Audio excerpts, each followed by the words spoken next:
Like the Real Housewives of Max Verstappen up in here. Checo's checked out. Joe Guanyu is off the track. That steak is cooked. A lot, I gotta say, a lot is at stake for Steak F1. Man, even the broadcast couldn't handle that stat. My heart almost was screaming like, how can anybody be a Lewis Hamilton fan? No. Not on my 2024 bingo card. Yeah, gonna have to create a new one now.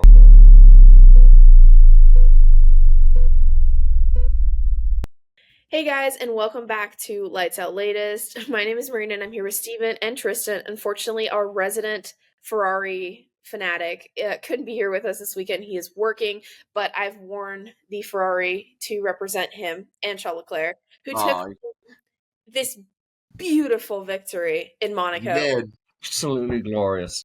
It was glorious. I was crying. We've been like kind of chatting for like the last hour about it. I was in full-blown tears. So anyways, let's start straight in. Usually we do headlines, you guys know, but we're actually going to start just straight into practice. Because Charles didn't have the smoothest of weekends, a lot smoother than some of the other ones, but he picked up debris from Zhou Guanyu's crash in FP1. And I quite literally sat there and was like, you did it again. You have the worst luck in Monaco. There it is again. This track does not want him to win type of energy. Well, the nice thing about him, if you could even say nice thing, is that he wasn't the only one. I mean, just about half the field was struggling with that. I mean, look at all the people that were hitting that wall there. I mean, of course, that's going to come with Monaco, but yeah, super unfortunate for Zoe to be hitting that wall, then an M plate coming on, and it gave me the Ballard vibe when Max hit that race. Yeah. That's what it reminded me of. But, absolutely. I think, everyone picked up pieces of that banner and had it like under their car or just like had it there in I think also in like F2 they had like there was like a plastic bag or some type of plastic thing that was stuck in someone's like wing, which by the way, any new fans, like brand new fans of the sport, I would recommend actually going to watch F2, not F1, well both, but F2 the commentators, they explain things a lot more. So you have a chance kind of more to learn the sport rather than just kind of like inferring, let's say. I think the commentators do a better job of like teaching you kind of what to look for and why this is important or why that is important, etc. Yeah. We also just had a great race this weekend. It was amazing. So I will say, and again, you guys know about this, for some reason, my TV provider, I was unable to tune into Crofty in the normal commentating booth. I had to watch the F1 Kids version of the race. And no discredit to I don't know the team that they have over there. There was this nice lady and these two kids I imagine they had in the booth. But man, did they suck. It was not that good. Leclerc has won 2024 Monaco. Well, I mean, the kids actually like kind of knew what they were talking about, which is fun. But like, I don't know, like it just didn't feel. It just they had like, oh, let's talk about DRS. What does it mean? What is that? Like, it's like the letter of. Just watch the race. Tune into Leclerc's radio. I want to hear that. Yeah, there's that. But like, Crofty is Crofty for a reason. Like, we hear the lights out and away we go, and you know it's him, and you know it's Mark Reynolds. The kids don't have the experience that the big have, so there's that. I think also a big point in the kids broadcast is to teach people what DRS is. So I guess it's for kids, it's for children. Children tune into that. First time the little animated character came up on screen, gave me a jump scare. I was like, whoa, what the hell? Where the hell did he come from? It's like the Nickelodeon football broadcast. Like, dude, like that, but also like as they were coming to the line, like at the final lap, it was Charles Leclerc. He went, huh? Came on the side of the screen. I was like, what the hell? I wasn't a fan. No. Oh man, I didn't even. Yeah, I saw that this morning when I was pulling it up. I'm like, oh, I didn't even know that was a thing. That's hilarious. I didn't know it was a thing until obviously I had to deal with it. So I mean, that's just how it goes. You got a new experience. The other big takeaway from practice and Thursday, Friday in general was, I said Thursday, didn't I? I have it on my sheet as Thursday because the sprint race is way back yonder. Anyways, the big takeaway from Friday was that Red Bull is just still slow. They couldn't find the pace. Yeah, I was gonna say I talked to Max. I heard Max's radios and his Max. and interviews and stuff. I think the big takeaway, at least for Red Bull, is that at least now they know exactly what their issue is. So hopefully, at least they can fix it soon-ish, because the championship, which we will talk about in a bit, is taking a hit right now. Let's go to quali. It is. Quali, what a quali it was. Quali, we indeed had a quali. It was quality. Quali was quallying. Especially when Checo and Fernando Alonso decided they didn't want to take part in the rest of qualifying. They just, I'm good. They wanted to go hang out on the yachts. I think they took the weekend as they should, which is fun party vibes. Checo even more so, wrecking out on lap 2. He's like, oh, he did it. He did it basically a Kimmy, where he just went and probably hung out on the yacht the rest of the race. Yeah. There's always traffic in Monaco, and I just simply cannot understand from an engineer's perspective why send them to do a push lap when everyone's kind of in the same rhythm. I think, like, on other tracks, you can have people on push laps and people on slow laps, and it's fine. But in Monaco, I feel like everyone has to be on a push lap or everyone has to be on a slow lap, because you don't have the gap, and there's nowhere to, like, let me go off to the side and, like, move over. Like, there's parts of the track where you literally cannot put 2 cars there. Yeah. So, I don't understand why Monaco doesn't have a special qualifying session. Like, why don't they do single car qualifying? Send one car out, time it out where the next car can come out at a safe distance, and then that guy gets his run, he pits. Like, I mean, unironically, I hate to say, but just do it like how NASCAR does it for Monaco. Which is, single car goes out, he gets his first lap in, you send the second car out, they rotate, then everyone has an effective lap, and then the fastest move on, and then the other guys park. I don't know. I think it's more exciting, obviously, throwing them all out there on track all at once, but at the same time, it's stupid because you get stuff like that. Like, it's too crowded. Those cars are too big. Yeah, I agree. There's also the point to, like, the F2, the way they qualify in F2, which is I think it doesn't work for F1 because it's slightly unfair to where what they have 2 qualifying sessions. They have a group A and a group B, and they split the cars into even numbered cars and odd numbered cars, and then they go out on track and they set their laps, and they have, but F2 and F3, they always have like 30 minutes to qualify, and it's like whatever order you end up in, there's no like elimination like we normally do in F1. But basically they just send them out. Whichever group took the pole position, so say group A had the faster, like, first lap time, they will be on the 1, 3, 5, 7, 9 side of the grid in whatever order they qualified in that group session, and group B then will have 2, 4, 6, whatever on the other side of the grid. So it's just like straight orders. I don't think it's fair for F1, but it is extremely effective in that there's no traffic, because, and we see this also like other tracks too, once you get into Q3, there is no traffic. There's only 10 of them. So it's essentially the same deal. But so you're saying it wouldn't be fair, like, let's say in Group B qualifying, let's say they didn't get the faster time of the 2. Group A gets the faster time, right? Yeah. So, but let's say that their second place car in Group B is faster than the second place car in Group A. He will still line up behind the Group A car. That's what you mean. Okay. Yeah, interesting. Fourth rather than lining up third, where he should have been in time order. But is how it works out. I think it's a very simple and like fair-ish way to do it. It's not fair to the driver who set the faster lap time, but in terms of, like, you knew what the order was going to be coming into it. You knew that whoever took the pole position was going to be on the right, I think it's the left. No, it's the right in Monaco. It's the right side of the grid, and then the other people on the left. So, anyways, Q2 saw both Nico Hülkenberg and Kevin Magnussen go out, but that's not how that story ended, because they were both disqualified. The villains of the weekend, as they are subtly but surely becoming known as. They always make it interesting, whether it's Kevin Magnussen picking up like 4 penalty points in one weekend fighting Lewis Hamilton, or it is Kevin Magnussen crashing with Checo and doing that, or it's Haas as a team having an error in communication, which is what it ended up being. Their designers didn't communicate with their mechanics that you had to measure the sides of the wing for the DRS opening gap, not just the middle, because this particular wing meant that it was different on the sides. Which led to their disqualification. Right. It's mighty unfortunate. Mighty unfortunate. You know what else was unfortunate for me? Oh, Max hitting the wall in turn 1 on his second lap in Q3. He was not looking that sharp in Q3. He really wasn't. no, his car doesn't like him too much. I think it's point to Lewis Hamilton fans that I always say, like, Max just doesn't put a foot wrong, doesn't make a mistake. He did make a mistake, and it just shows, like, okay, yeah, maybe the car is very helpful. If you have a good car, it's very easy not to, I mean, it's not very easy, but it's easier not to make a mistake.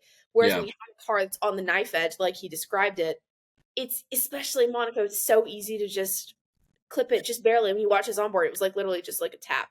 And it was like lap over. Because I was going to say, especially in Monaco, that could be actually like a disadvantage to a degree. Yeah, for sure. Absolutely. And there were very few drivers, Max, one of them, not like they weren't able to improve on their second lap, which I thought was interesting. Charles was like a 10th up, but everybody else was just simply could not improve at all on that last lap.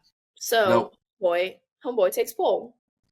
And quali order was Charles Leclerc, Oscar Piastri, Carlos Sainz, Lando Norris, George Russell, Max Verstappen, Lewis Hamilton, Yuki Tsunoda, Alex Albon, and Pierre Gasly.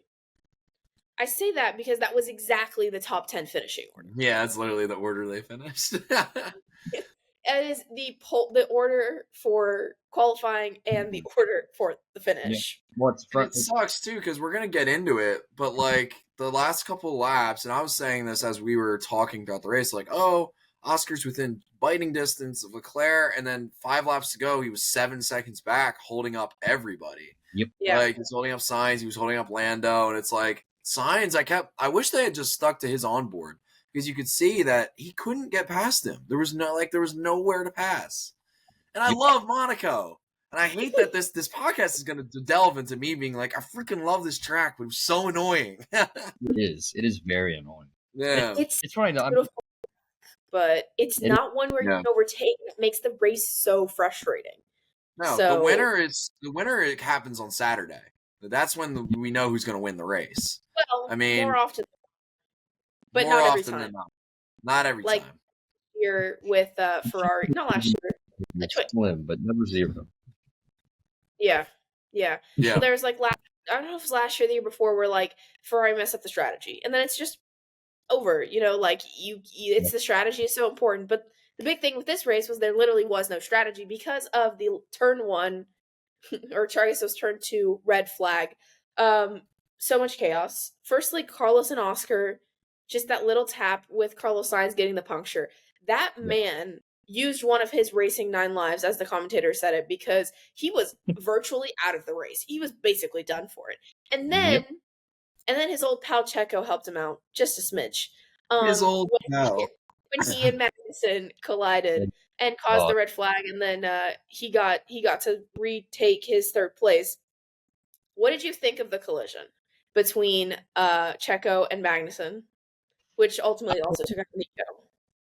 I put it on both. I mean, I know we were talking about before. I think Checo definitely lost to Car a little bit there. There's a little bit of a wobble there. But then also K-Mag just being K-Mag.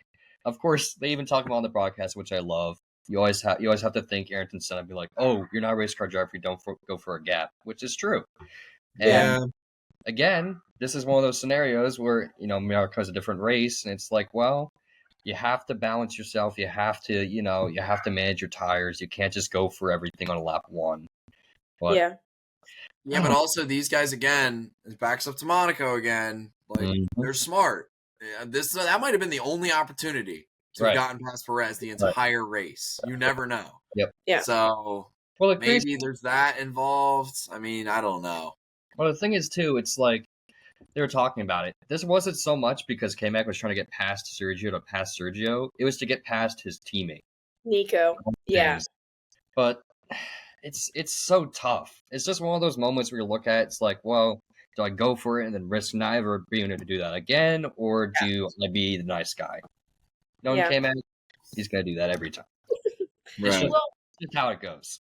I loved on the broadcast, they went to at least on the Sky Sports broadcast, they went to the Sky Pad and they're looking through it with Jenson Button, who of course has won in Monaco. He's a world champion. He's looking at it and he's like, he did it on the screen. He's like, this is the racing line. Yep. So technically, before you watch any of the onboards, when you just watch it from the helicopter cam, you would immediately probably put the blame on Kevin Magnussen because Sergio Perez took the racing line. Technically, that was where the racing line was. There's that turn is not even a turn because it's literally just a little kink, and the Yeah. drivers just take the racing line, go straight through it. And so originally he was like pretty much putting full blame on Kevin Magnussen until you watch the onboards. Yep. And because Checo knew he was there, and that's my biggest argument for this whole thing, to not put full blame on Kevin Magnussen, is that Checo absolutely 100% knew where Kevin Magnussen was. Could he have come to the assumption that Kevin was going to pull out, because that's probably what everybody else thought? He's just going to, back out at the last second. Yeah, that's probably what, as a sensible driver, someone would do. You're also Kevin Magnussen racing for P18, so I think you could also make the assumption he's not going to back out, in which case you should just give him a little bit more room. There was no reason why he couldn't go to the left a little bit more. It's not like he had a car there. Nico wasn't alongside his back tire. Nico was behind him. So, to me, it was more Checo's fault than it was Kevin's fault. But it goes both ways. I think they both had their part to play in it. Yeah. I also want to talk about the entrance to the tunnel with the two Alpines. Because, man. I love how, again, we have notes for this podcast, as everyone knows. And in the notes, Marina wrote, Esteban went flying. Yeah. He did. I mean, he took himself out of the race. Oh, yeah. It's 100% what he did. I think way too careless on his part. What I think is interesting was Jenson Button in the post race kind of putting the blame on Alpine and saying this is on them for not telling their two drivers starting 10th and 11th that you're not racing each other. That they're under no circumstances are you to try to overtake the other driver unless that driver has an issue and we tell you go ahead and overtake. Yeah, that's true. Well, this isn't, of course, the first time we've seen two Alpines take each other out. No. It's like their favorite thing. They're like magnetically connected. Exactly. Yeah. They've succeeded a few times too, like Australia last year. So it's just so infuriating. I don't know what it is. They are, you said, they're magnetically connected, and they always try. They end up, I think, also because they're a very well matched pair. They end up very close to each other on track a lot of the times, where they're like 12th and 13th this year, specifically, like lower not in the points. They're so close to each other. I think you just want to, if you're not going to score a point, I want to at least finish ahead of my teammate. So yeah. In that case, I loved what Bruno Femin said, because it makes me kind of dive into a little bit of the driver market as well, where it's like, could we see someone taking his place, Esteban's place, soon enough? Because he goes, Esteban's attack was completely out of place. It was not what we wanted to see. There will be consequences, and we are going to have to make some very difficult decisions moving forward. That was one of the most fascinating things I've heard all weekend. I mean, because I think the commentators were talking about is like, well, are they going to bench him for the Canadian Grand Prix? Is this foreshadowing the contract is up, that they're going to let him go? It's like, I don't know. There's been a lot recently of Mick potentially coming back. Mick is an Alpine driver in WEC. He's obviously a Schumacher. He has all the name. He has also the brand behind him, meaning he brings a lot of money to the team. So, I mean, in a year where you're so terrible, maybe a little bit more money wouldn't hurt anything. Yeah. And it's not like those mega, like, not to diss on either of the Alpine drivers, but I don't think either of them are championship caliber drivers. No, I don't think so. Well, like, I don't see or Pierre winning a championship ever. No. But I actually see Pierre in an upper echelon compared to Esteban. I do too. Mean, I think Pierre is capable of winning races. I really do. And or just podiums. I think he could be a consistent podium driver. Just that team is awful. And, I mean, I don't see him. I mean, he seems like when he signed on with them, he was like, this is it. This is the place I want to be. But I have a feeling if you ask him that same question now, he's like, I don't know. Yeah. I think the decision kind of came out of the fact that, like, he kind of knew that he was never going back to the main team at Red Bull. So his best bet was going to be at AlphaTauri or at the RBs, kind of just finishing in that bottom end of the points, if at all, any points. And I think like when you're in that position where you're like, it's like a sister team, a second team, I think he needed an out, and he took it. He saw the opportunity and he jumped to Alpine, which, to be fair, could have been completely the opposite, like Aston Martin, where Fernando Alonso was getting so many podiums last year. So Yep.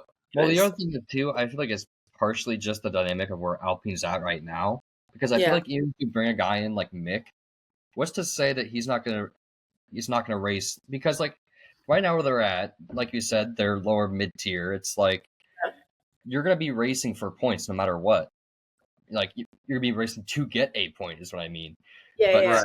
Like you're always fighting your teammate. You know what I mean? It's not like, I don't know. I just feel like if you bring in a guy that like Mick, the same thing's just gonna happen. Yeah, but I think Marina's main argument was just bringing money in general. For sure. Yeah, absolutely. As long as he doesn't wreck that car, then theoretically, you're on the up regardless. Yeah. There's also the point to be made that Esteban and Pierre have a very complicated history, and that they grew up together, but there was a time where those two didn't speak at all. And it was a big concern when Alpine did sign Pierre Gasly that there would be a disconnect there, that those two would fight a lot. The thing that I don't quite understand is it seems like Esteban still holds that grudge, but Pierre doesn't. Because I see Pierre as being very respectful on track when he's behind Esteban. When he's told to hold position, he holds position. Whereas Esteban always seems to be trying to get advantage. And somebody made this point to me earlier this week, which was Esteban has found a way to create grudges with almost every teammate he's ever had. Yeah. Fernando Alonso was the same story. Towards the end of their partnership together, Esteban would try and overtake Alonso. They would almost take each other out. They would be very feisty, and I guess that's feisty driver. But I think when you're fighting with your teammate, you just got to be more cautious than Esteban generally is. So the thing I'll say is, could you imagine Esteban Ocon and like K-Mag on the same team? Oh my god, that would be disastrous. Two missiles just out on the racetrack. Like I can see Esteban being like a little mosquito in K-Mag's ear, just being like, mess with you, and K-Mag's like, okay, I'm just gonna end you. Like, you know what I mean? It's just like, it would be chaos. Oh yeah.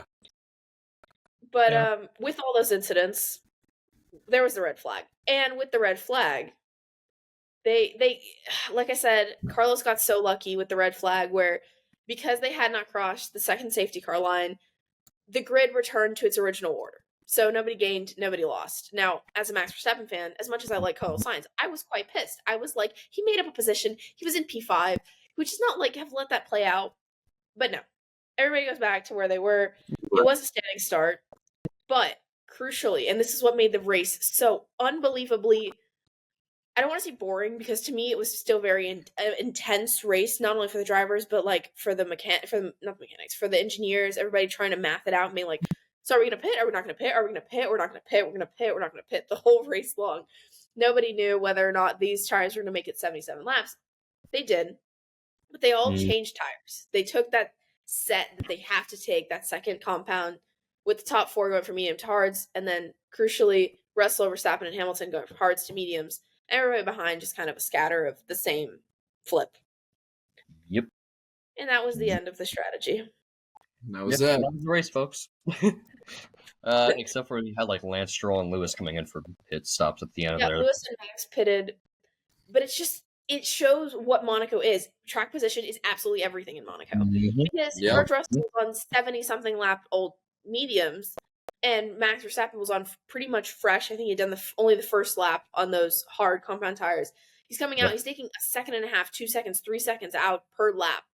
But when you get to that 6/10, there's nothing you can do. You're stuck. You're planted behind that car, and there's nothing you can do. Oh, it's not even. It's like there just wasn't space for him to pass. Like, and the problem is too, since there's one DRS zone in all of Monaco, it's like, even if you do have that space, you're not going to have DRS. I mean, of course, you're always going to have the slipstream, but these cars are like, what, 150? Like, the whole, averaging like 150? It's maybe like, even less than that. It's like you're just not going to have that speed or that opportunity to really pass someone. And it's like, like you're going to have the fresh tires, and then eventually you're going to catch up to them, and then you're just going to have to sit there a lot of times and just kind of be like, well, we tried. And that's 100% why they didn't I don't pick know. George Russell too, because we were texting about it during the race. I was like, so are they going to pit Russell or not? But as Max came out and started to take the time out of George Russell, it was like there's no reason to pit him because he's going to make it to the end. Yep. Did it ever cross your mind at Exactly. any point that any of those drivers could just have a puncture or like their tire just completely get destroyed and race over? I mean, yeah. Lance, that's what happened to Lance. But Lance was different. I'm thinking like top 4 running on this hard 77 laps. I'm thinking last lap, someone's tire is just going to go kaboom. Yeah. I mean, I always think about it, that one race, I don't know which one it was, but I think this was when Stu Lewis was battling Max, and I think Lewis's tire just like blew like the last lap. Was it I forget what race that was. Lewis or Max? It always reminds me. Like second to last lap or third to last lap, Max's tire exploded in Baku. It may have been Max.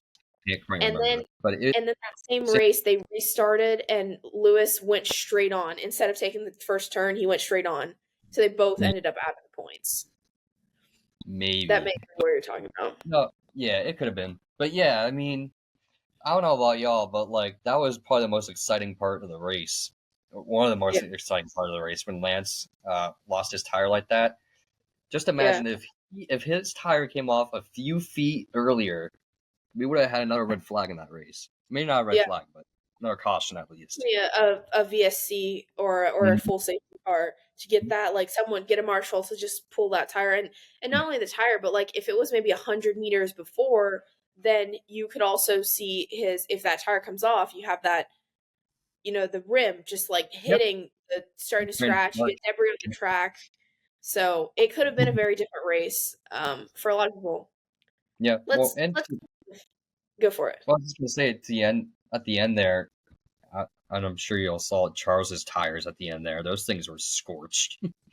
No, they were everybody's tires are just but even then, he didn't really need them too bad. I mean, they were toast, but as long as they held on, that's about it. Thing is normally when you're you're leading a race and your opponent is about a tenth away, a second or 2 seconds away. Yeah. Usually the team's on the radio being like, just pick up the pace just a smidge. Let's go a little faster. Ferrari said exactly the opposite to Carlos Sainz and Charles Leclerc the entire race. Slow down, go slower. And Charles came to a point where he was like he was doing 122s and he goes, if I go any slower, I'm going to crash because the tires not going to have enough temperature. They're going to get cold and it's over. Like you'll go straight into the wall, which is another interesting point. It's like it wasn't just, obviously that helps them conserve the tires a bit because they're not pushing them as hard. But it also, I thought it was interesting that Ferrari just simply did not want to pit. Ferrari said, under no circumstances are we pitting in this race. Because my whole thing was like, okay, if you go faster, you pull out the gap to George Russell, Lando's going to pit. Then once Lando pits, you can pit Carlos Sainz. And once Carlos pits, Oscar will pit. And then once Oscar pits, you can pit Charles Leclerc. And it's perfect. They will just all come in like one lap after the other or even all at the same time. But I think Ferrari's nerve was that maybe Oscar doesn't pit, and then we're in a situation where we're like, we've just wasted our tire, and then handed Oscar the win. Yeah. So they didn't want a strategy loss themselves. They wanted like, no, if we're gonna lose this race, we're gonna let the drivers F it up. We don't want us to F it up. Yeah, absolutely. Well, that was the thing too, right? I mean, I think for a good half the race, Charles Leclerc was racing George Russell, and the fact that they're trying to make the guys. That was one of the reasons why they're having to slow down so much, is so they can manage the gap to George. So George would, allow that pit gap for Oscar or Lando, which ended up working out for them in the end. Yeah, but, yeah. I mean, that's again, it's a pit race. I think one of the commentators said even it was like Monaco is see who can drive the slowest and win. Is basically what. Yeah. Especially with the way the strategy worked out, because no one's gonna want it. Mm-hmm. So let's talk about that finish then, because what a finish it was. Mm-hmm. It was exciting. I mean, again, even on the last lap, I was like, nah, Chuckles is going to somehow figure out a way. That's a hit. I mean, I don't know. I mean, obviously it wasn't going to happen. I knew he had the win, but still. Then, backing up to the kids' broadcast, they were saying on the lap before, they're like, yeah, Leclerc's got the win. I mean, bar none. There's no way anybody's gonna catch him. I was like, you idiots, got to shut up. You got to stop saying what you're saying. Bite those words. The curse in Monaco is just so strong in all of our minds. That like you did. I was just kind of thinking those last couple laps was like, Crofty, stop saying it because you're gonna curse it. Like stop saying it. Don't say it until the absolute last second. He is going to win this race, but let's just chillax. There was also the part where in the cool down room, Charles was talking about like 2 laps to the end. I think the last kind of maybe 15 laps, he started thinking more and more about his dad, about Jules, about everyone that kind of got him to this point in his career where he's winning at home in Monaco. Every driver wants to win in Monaco, but nobody more than Charles Leclerc. It's his home. So him saying like, I was teary-eyed out of the tunnel, I could barely see anything. And usually it's because you're going from super dark to light, but it was because he had so many tears in his eyes he couldn't see. So I mean, there were so many opportunities on those last couple laps where it could have just gone all wrong, but it went so very right, and home finally got his home win. I think, like I said last podcast, there's not a single person that's an F1 fan that was not a fan of Charles Leclerc getting this win in Monaco. It's just every F1 fan wants Charles to win, like in Monaco.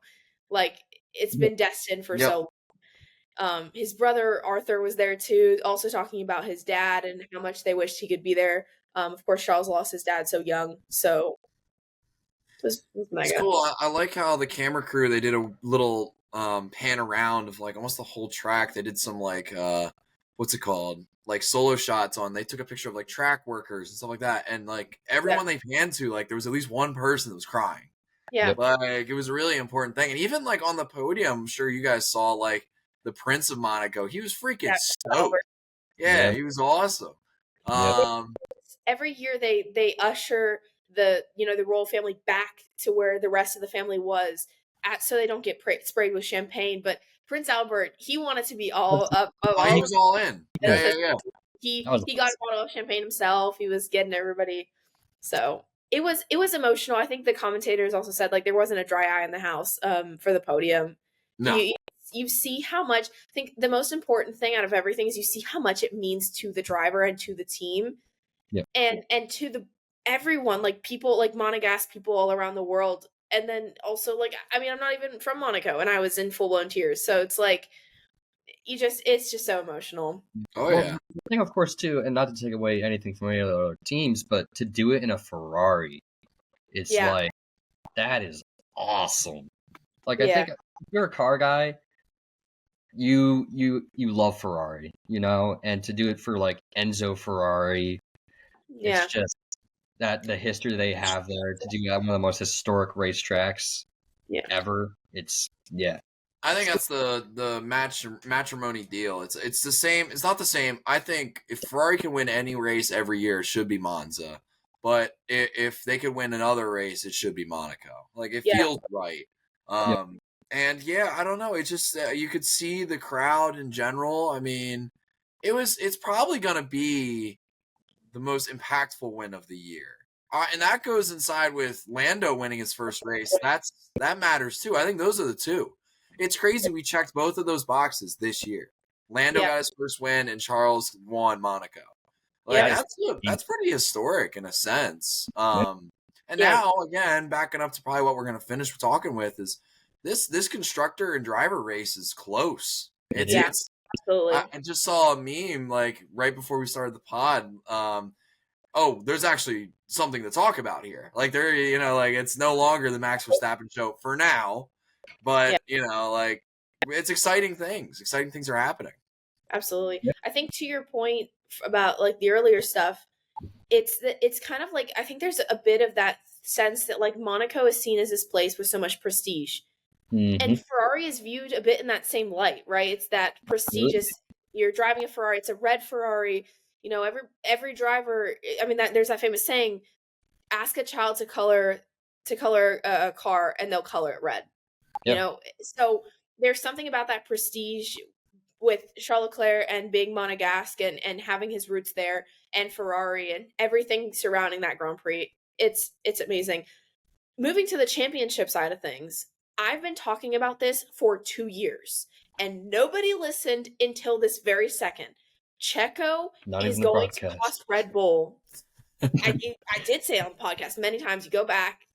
Checo is going to cost Red Bull the constructors this year. I am almost 100% guaranteeing it, because all the other teams that are fighting at the top, even Mercedes, who they're so far from Red Bull still, and Red Bull has more than double the points Mercedes does right now in the constructors, that gap can close like that. If you have 2 drivers at Mercedes, 2 drivers at McLaren, 2 drivers at Ferrari finishing so consistently, they said it on the broadcast as well.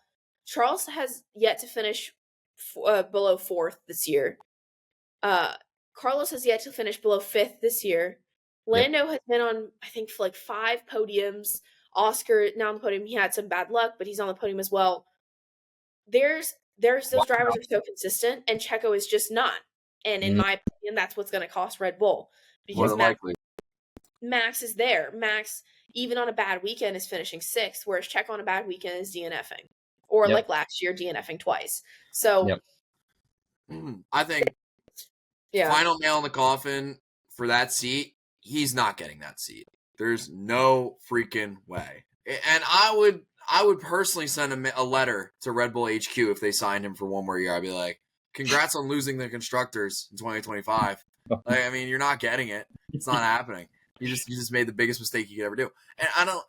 Again, this is like, I feel like always in the podcast we're always talking about seats, because it's like it's most exciting. It's one of the most exciting things to talk about. It's like who's going to end up where. But that after this weekend, no freaking way he gets that Red Bull seat again. There's no way. I think the reason we're talking about it so much this year is because last year was the first season ever in Formula One where there wasn't a single driver change, right? Where we had the same driver lineup from 2023 through till this season for 2024. And now almost every contract is up for grabs. Even Max Verstappen, who has a contract till 2028, Naomi was saying on the broadcast or on the pre-race, she was like, I feel like there's still so many drivers that are waiting to see what Max Verstappen does. And it's crazy to think about because Max has a contract.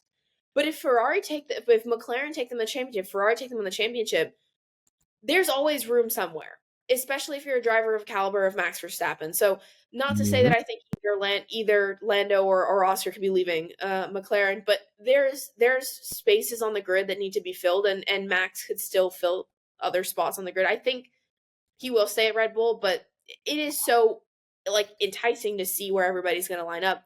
The other big point we were talking about is Verstappen is still leading the championship for the drivers. Leclerc is closing up on him. He's only 31 points away. That's 1 race win for Leclerc and 1 DNF for Max, and that's like there's like 5 points in it, right? And you're going to that stage where it was kind of like Max and Lewis. You're playing cat and mouse right there with 5 points in between it. You're right there. So Red Bull's got to get back on their form. Red Bull's got to get back on their form if they want to win this. If they want to win with Max, especially. On the other side of things, 2 weekends ago, it was Max and Checo leading the championship. Now it's Max, Charles, Lando, Carlos, then Checo. So he's been jumped. Last week he was jumped by Leclerc. This week he was jumped by Norris and Sainz. And it's going to hurt. It's going to hurt Red Bull. It's going to hurt Sergio Perez. Yep. He had to do absolutely everything. And it looks like he was. In his defense, Jeddah, in Bahrain, in Jeddah, at the beginning of the season, it looked like Checo's being that number 2 driver to Max that everybody keeps saying that Red Bull need. He's renewing his contract, no brainer. And if you're Checo's team, you're kicking yourself that you didn't try and get that contract signed or didn't get that contract signed back in Jeddah, because now he is so up for grabs, in my opinion, even by a driver like Liam Lawson. I would rather have Liam in that car than Checo right now. I think it's Red Bull's credit that they didn't sign that contract early on, because they're like, that's a couple races. Let's see where we're at halfway. Yeah. And then we'll think about it, you know? Because I don't know. I mean, they're smart. They know they saw the crippling downfall last year. Absolutely. So, you know. Yeah, last year, Max and Checo were 2 apiece, right? Yep. They had 2 race wins each. So I think Red Bull also want to see where everyone else plays out. Red Bull's in that one situation where they literally could have almost any driver, and they have an abundance of drivers for not enough seats, and they have 2 teams. So they have Liam, they have Yuki, you have Daniel. You still have Checo for the rest of the year. I don't envision a midseason swap unless it gets really bad. Like if Perez is jumped by maybe Piastri and Russell in the championship, then maybe they'll look at making a swap because they really don't want a driver finishing first and 10th. No, yeah. No. Right now he's 5th. But if he gets down to, Alonso has like 33 points and Checo has 107. If that were to turn around in some way, then maybe they look at a mid-season swap. But I really think it'll be the end of the year. And they have so many options. More than likely. All their insides, but they also have Carlos Sainz. If Red Bull doesn't sign Carlos Sainz, I don't know what they're doing. Truthfully, I would understand why Carlos might not be Red Bull. I do understand his point of view. Being a number 2 driver, firstly, he's been that to Leclerc, and I don't think he's all that happy about it. Yeah. And with Red Bull seemingly having like a slight downfall right now, that would be maybe Carlos doesn't want Red Bull. But if Red Bull does not want Carlos Sainz right now, they're idiots. So, yeah, absolutely. I think he's only cemented that favorability in a sense. Yeah. I will also say, and again, I think the argument can be said it was Monaco. Monaco's a different animal, but this is the second weekend without Adrian Newey. Yes. So, that's another thing to consider. I don't think Adrian Newey is the one that caused, Checo to qualify P18. But, I think another thing that could go with what you're saying, Marina, he could get swapped midseason if he keeps freaking wrecking the car. You keep costing me millions of dollars. I'm going to bring someone in that's hopefully not going to do that. Yep. And to be that technical guy that Jason's not here today, the cost cap. Every time you crash, you are taking money away from the cost cap. And it is very important. Haas has lost arguably a ton of money that they don't have this weekend with that crash. Checo's car was by far the worst also from that crash. That car is total. There's pretty much nothing you can save from that car. It's scrapped. I think it had one wheel at the end and no wings, no half the bodywork was gone. Like that car is pretty much scrapped. So yeah, to your point, if he keeps crashing like this, it's over, and as much as I usually root against Checo, as bad as it is to say to root against a driver, not that I'm like booing him all the time, whatever, but my point being, I think it'd be sad for him to end his career on that note. I think if he can just hold on, I'm not saying he's getting podiums every week, but if he can hold on to maybe finishing 5th, 6th in the championship, I think he will still lose that Red Bull seat, but at least he'll lose it with a little bit more of dignity, if that makes sense. Yeah. So he won't be known as ruined Red Bull. Yeah.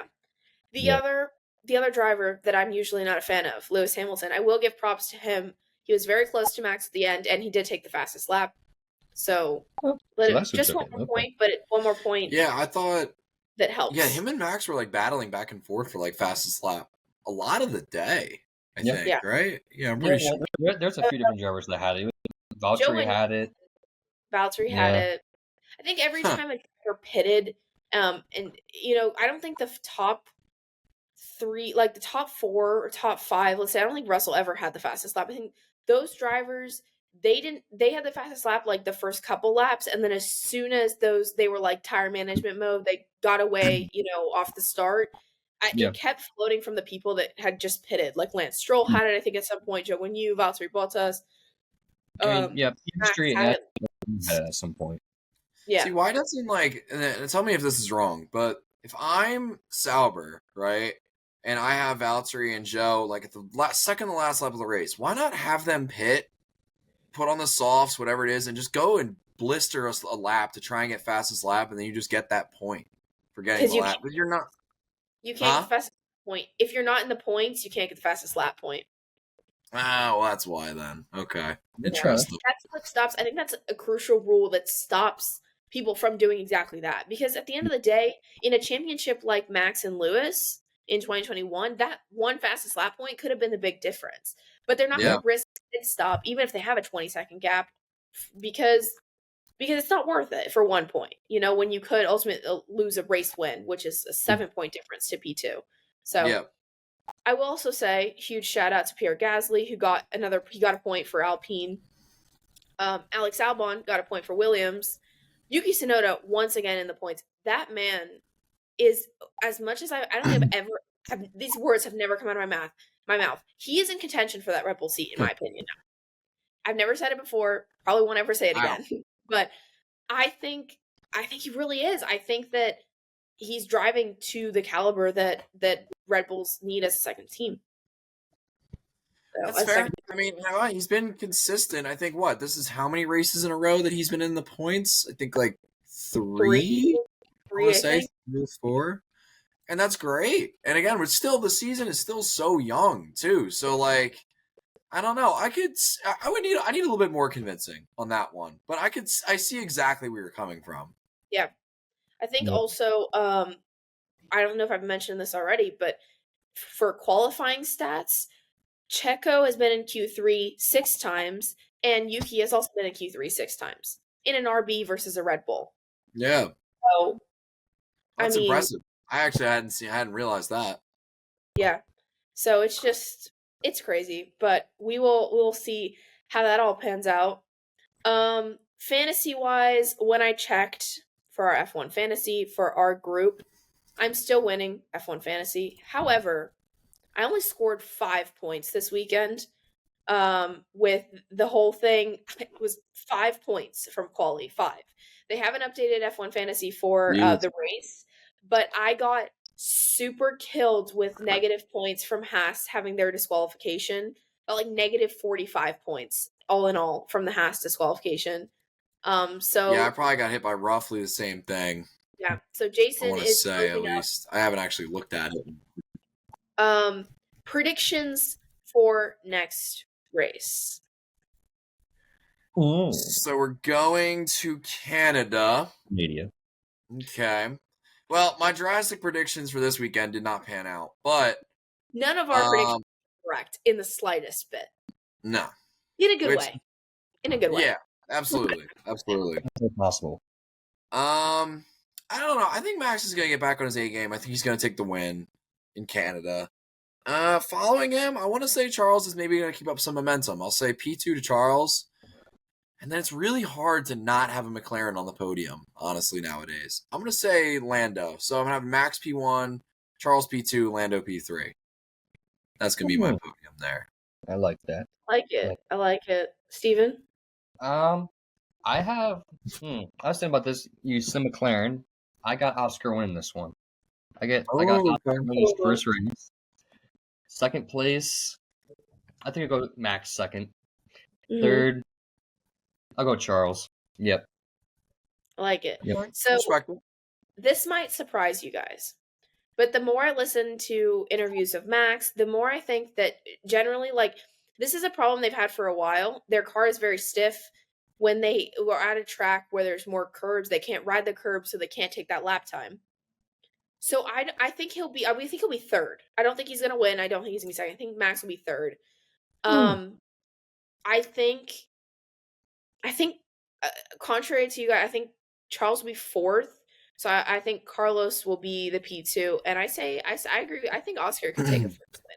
I think Oscar, besides Charles, is the one with the most momentum now. As a second year driver, getting a P2 in Monaco is huge. Qualifying, P2 2 races in a row. He didn't get to actually take it in Imola because of the penalty. But, without Max getting the slipstream that he did from Nico Hülkenberg back in Imola in qualifying, Oscar would have had his first pole. And I think he's on such a run right now. And barring any miraculous negative interventions, I think that he could also take his first win. Oh, so we're optimistic on an Oscar first win. Like this. That's interesting. Well, honestly, it would fit the trend. I mean, Lando winning his first race, Charles winning his first Monaco Grand Prix for him. That could fit the mold. The other mold could be Max win, unexpected cool thing. Max win, unexpected cool thing. Maybe Max wins in Canada, and then Oscar takes his first win in similar style to Max in Barcelona. So perhaps. Okay. Interesting. I will say for our delusional Ferrari fan that is unfortunately not here, we could probably vouch for him that he's saying Charles is going to go back-to-back. Carlos probably P2. And then he'd probably say Lando P3 more than likely. Absolutely. All right, quote of the day is one you will never ever get, but I want to throw it out there. Okay. It's the greatest day of my life. Charles It is from Leclerc. Monaco.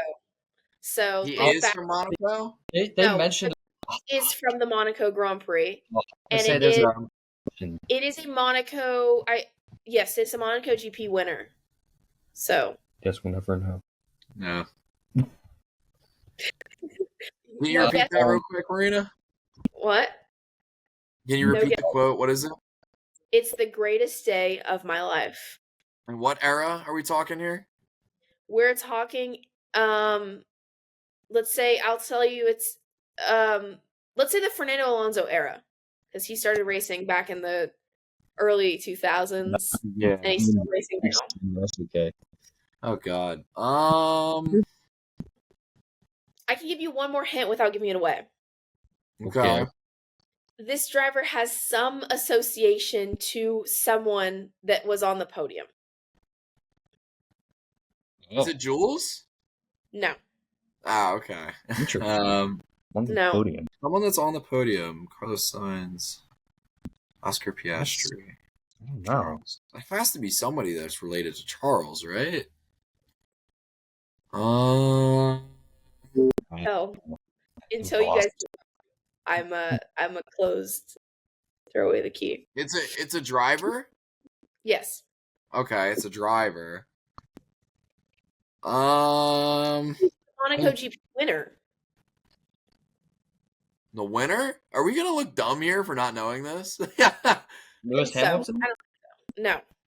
No, I don't think No, it's not Hamilton has any Lewis. connection to anybody on there, right? That was just a shot in the dark. Early 2000s. I mean, it's Would you like me to tell you? yeah. I can't think of any. I don't know. I'm blank. I'm drawing blanks. Mark Webber, 2010. Oh, okay. All right. He is Oscar Piastri's manager, advisor, trainer, whatever. So that's the connection. That was my first guess. Was Mark with Oscar? Like as soon as you said it, I was like, oh, okay. Well, I mean, Yeah. just based off of nationality. That comes out. Yeah. Oh, Yeah. okay. Yeah. I just Weird. forgot Mark Webber won that race. Yeah, it's some of the best. I mean, all the best quotes in Monaco are from race winners, right? It's like Charles, we won it, like saying it over and over again on the radio, or you know, Lando for race win in Miami was we did it. Well, I will never unhear that. Like Yeah. So Just Anyway. screaming yes in the radio. We love it. Baby. Yeah. first time race winner Charles Leclerc. Like I was so happy. I think everybody's so happy. Jason would be so happy. He will be back hopefully next week. We don't know if we'll have a podcast next week, but we definitely will have one for Canada. So stay tuned for that. Again, Mondays at 11:30 Eastern time. And in the meantime, our TikTok and Instagram at Lights Out Latest, Tech Tuesday, Wag Wednesday, Throwback Thursday, Fun Fact Friday, and some Man on the Street videos, as well as if you missed our predictions here, they'll be on our Instagram later on. Thank you guys so much for watching. Peace.